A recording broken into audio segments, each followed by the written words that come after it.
একদিন ৩ জন পথহারা মানুষ মরুভূমিতে হাঁটছিল। তৃষ্ণা, ক্ষুধা সব শেষ। ওদের কাছে ছিল মাত্র একটা খেজুর। হ্যাঁ, পুরো ৩ জনের জন্য একটা। প্রথমজন বলল, আমি ক্ষুধায় মরে যাচ্ছি, খেজুরটা আমাকে দাও।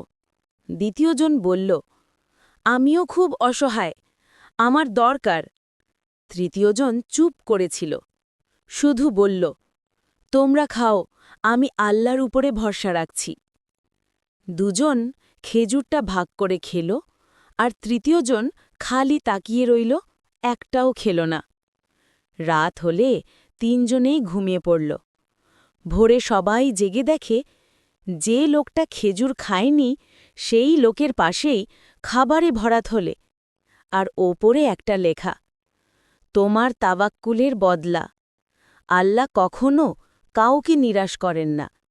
শেষে শিক্ষা, যে আল্লাহর ওপরে ভরসা করে, আল্লাহ তাকে এমন জায়গা থেকে রিজিক দেন যেখান থেকে সে ভাবতেও পারে না।